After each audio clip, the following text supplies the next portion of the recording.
Hindu philosophy executive officer పేపర్లో Hindu philosophy అంశం Telangana endowment డిపార్ట్మెంట్లో గ్రేడ్ 1, గ్రేడ్ 2, గ్రేడ్ 3 పోస్టులకి పేపర్ 2లో వచ్చే అంశాలు. ప్రీవియస్ పేపర్ అది ఆంధ్రప్రదేశ్ వాళ్ళు నిర్వహించారు దీన్ని. క్వశ్చన్ నెంబర్ 1,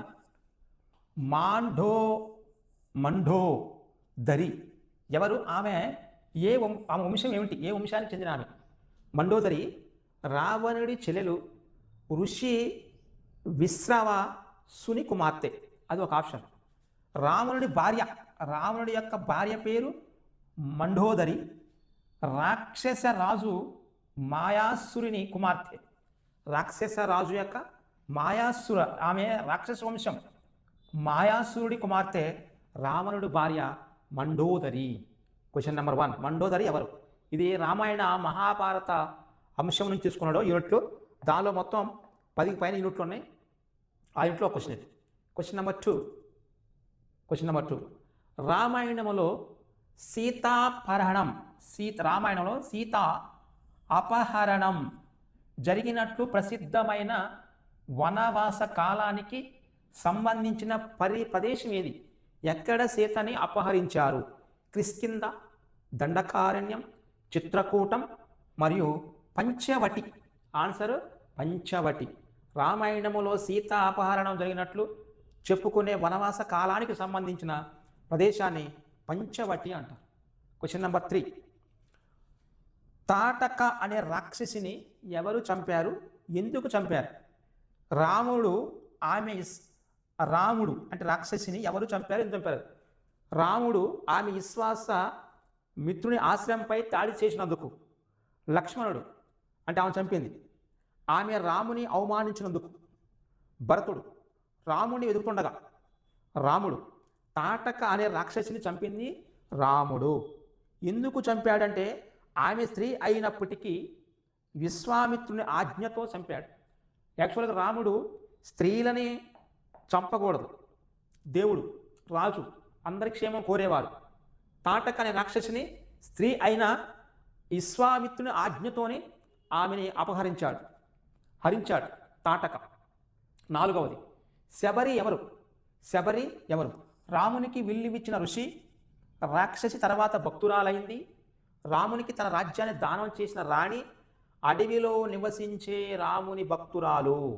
శబరి పేరు పైన నది కూడా ఏర్పడింది.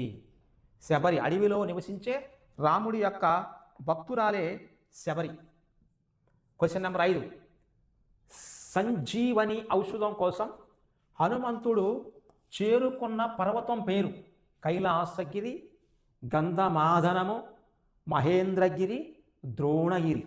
సంజీవని ఔషధం కోసం హనుమంతుడు చేరుకున్న పర్వతం పేరే ద్రోణగిరి పర్వతం. క్వశ్చన్ నెంబర్ 6, శ్రీరాముడు ఏ వంశానికి చెందినవాడు? యాదవ వంశం, మౌర్య వంశం, చంద్రవంశం, సూర్యవంశం.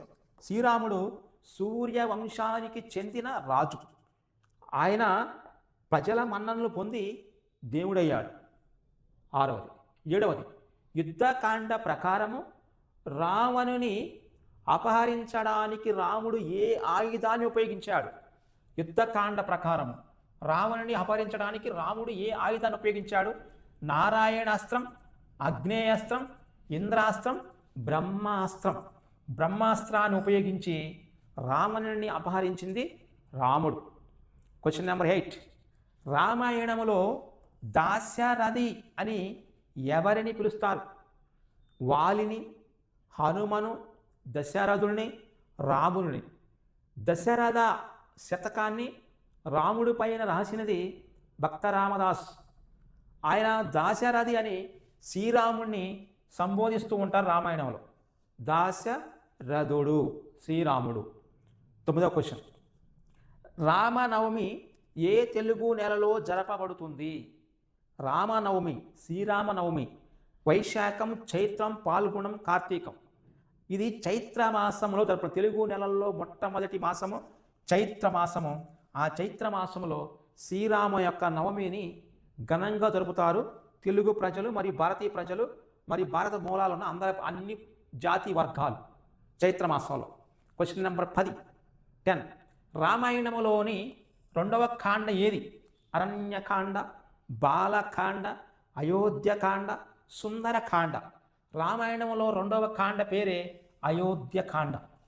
2వ కాండ పేరు అయోధ్యకాండ. క్వశ్చన్ నెంబర్ 11 భాగవతములో రామావతారం ఎన్నో స్కందములో చేర్చబడింది? భాగవతములోని రామావతారం ఎన్నవ స్కందం? ప్రథమ, దశమ, సప్తమ, నవస్కందం. భాగవతములో రామావతారాన్ని చేర్చింది నవమ స్కందములో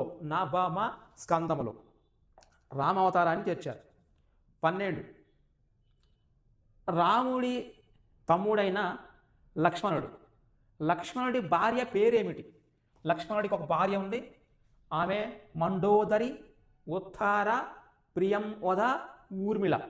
లక్ష్మణుడి యొక్క భార్య ఊర్మిళ. ఆమె పేరు ఊర్మిళ. 13వ క్వశ్చన్ వీరిలో చక్రాచార్యులు ఎవరికి గురువు? దేవతలకు, మనుష్యులకు, అసూరులకు, యక్షులకు. చక్రాచార్యులు అసూరులకు గురువుగా వ్యవహరించారు. అసూరులకు గురువు ఎవరంటే శుక్రాచార్యులు. 14వ క్వశ్చన్ అర్జునుడు శ్రీ మహాదేవుని నుండి పొందిన ప్రత్యేక ఆయుధం? వజ్రాయుధం, సుదర్శన చక్రం, బ్రహ్మాస్త్రం, పాశుపతాస్త్రం. అర్జునుడు శ్రీ మహాదేవుని నుండి పొందిన ప్రత్యేక ఆయుధం పేరే అంటే అర్జునుడికి శ్రీ మహాదేవుడు ఒక ప్రత్యేక ఆయుధాన్ని ఇచ్చారు. దాని పేరే పాశుపతాస్త్రం. ఈ పాశుపతాస్త్రాన్ని మహాదేవుడు అర్జునుడికి ఇచ్చాడు. శ్రీరాముడి దగ్గర ఉండేది అది బ్రహ్మాస్త్రం. అలా 15వది కురుక్షేత్ర యుద్ధములో ద్రోణాచార్యుడిని ఎవరు అపహరించారు, సంహరించారు, తీసివేశారు, లేపేశారు? అర్జునుడు, భీముడు, దృష్టద్యుమ్నుడు, యుధిష్ఠిరుడు. దృష్టద్యుమ్నుడు, భీముడు, అర్జునుడు. కురుక్షేత్ర యుద్ధములో ద్రోణాచార్యుడిని చంపివేసింది, హత్య చేసింది, సంహరించింది దృష్టద్యుమ్నుడు. 16వ క్వశ్చన్ యుద్ధము తర్వాత కౌరవపక్షములో జీవించి మిగిలిన ఏకైక యోధుడు? కౌరవులల్లా జీవించిన వాళ్ళల్లా యుద్ధం తర్వాత ఎవరు లేరు, కానీ ఒక ఆయన మిగిలిండు. దుశ్శాసనుడు, శకుని, కర్ణుడు మరియు అశ్వత్థామ. యుద్ధం తర్వాత కౌరవ పక్షములో మిగిలిన ఏకైక యోధుడు అశ్వత్థామ. 17వ క్వశ్చన్ నెక్స్ట్ 17వ క్వశ్చన్ ఇంద్రసభలో ఊర్వశి కోరికను తిరస్కరించినందుకు అర్జునుడు ఏ శాపమును అనుభవించను? ఇంద్రసభలోని ఊర్వశి కోరిక కోరింది, దాన్ని అర్జునుడు తిరస్కరించాడు. తిరస్కరించినందుకు ఆయనకి శాపం వచ్చింది. ఆ శాపము ఎప్పుడు వివాహం చేసుకోలేడు, తుదిపరి జన్మలో నపుంసకుడిగా పుడతాడు, స్త్రీల పట్ల ఆసక్తి కోల్పోతాడు. 1 సంవత్సరం పాటు నపుంసకుడిగా జీవించటం అనేది ఆ ఊర్వశి కోరిక శాపంగా మారింది. అర్జునుడికి 1 సంవత్సరం పాటు నపుంసకుడిగా జీవించాలి అని శాపగ్రస్తుడయ్యాడు. 1 ఇయర్ మాత్రమే.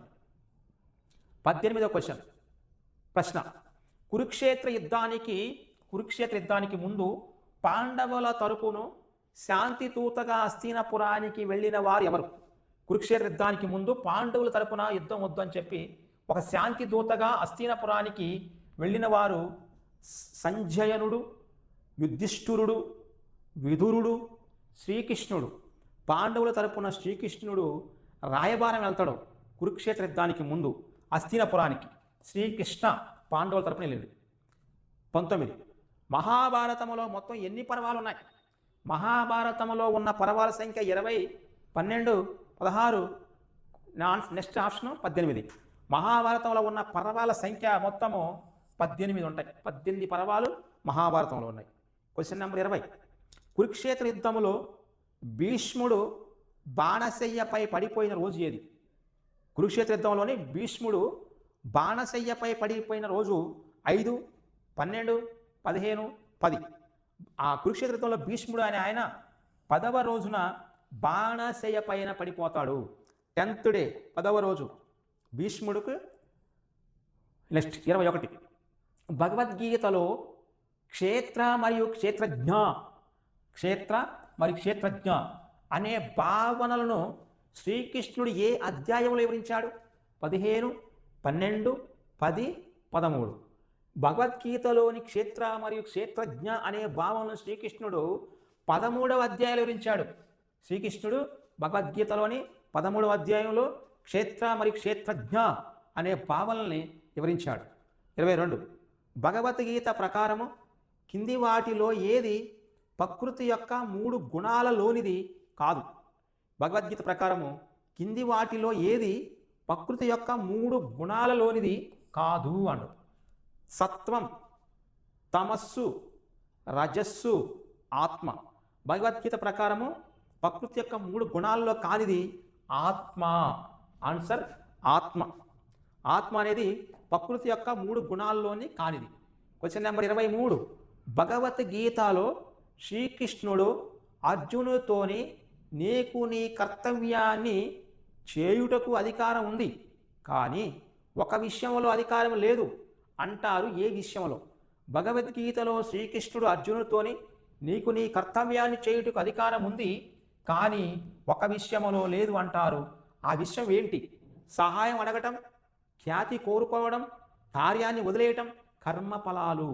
కర్మఫలాల విషయంలో భగవద్గీతలో అర్జునుడితోని శ్రీకృష్ణుడు అన్నప్పుడు కర్మఫలాల మీద ఆయన తీసుకొస్తారు. అర్జున, నీకు నీ కర్తవ్యాన్ని చేయుటకు అధికారం ఉంది, కానీ ఆ ఒక విషయం నీ కర్మఫలాల విషయంలో అధికారం లేదు. కర్మఫలాలు అవి నీ కింద లేవు అవి అని భగవద్గీతలో శ్రీకృష్ణుడు అర్జునుడితోని సంబోధిస్తూ ఉంటాడు కర్మఫలాల గురించి. Question number 24. భగవద్గీతలో కర్మ సంబంధాలను భస్మం చేసేది ఏది అని శ్రీకృష్ణుడు చెప్పాడు. భగవద్గీతలో కర్మ బంధాలను భస్మం చేయాలి. ఏది భస్మం చేసేది? జ్ఞానమా, ఉపవాసమా, నిస్వార్థ సేవ, జ్ఞానం, దాని తత్వజ్ఞానం. భగవద్గీతలోని శ్రీకృష్ణుడు చెప్పినట్టు కర్మ బంధాలను భస్మం చేసేది జ్ఞానమే. దాన్నే తత్వజ్ఞానం. కర్మ ఫలాలని బంధాలని త్యజించాలి, వాటిని తీసివేయాలంటే జ్ఞానం సంపాదించాలి, తత్వజ్ఞానం సంపాదించాలి అని శ్రీకృష్ణుడే చెప్పాడు భగవద్గీతలో. 25వ క్వశ్చన్. జనమే జయునికి మహాభారతాన్ని బోధించింది ఎవరు? జనమే జయునికి మహాభారతాన్ని బోధించింది ఎవరు? వ్యాసుడు, శుకుడు, అస్తికుడు, వైశంపాయనుడు. జనమే జయునికి మహాభారతాన్ని బోధించింది వైశంపాయనుడు. 26. పరీక్షిత్ మహారాజుకి శ్రీ మదాభాగవతం ఎవరు వినిపించారు?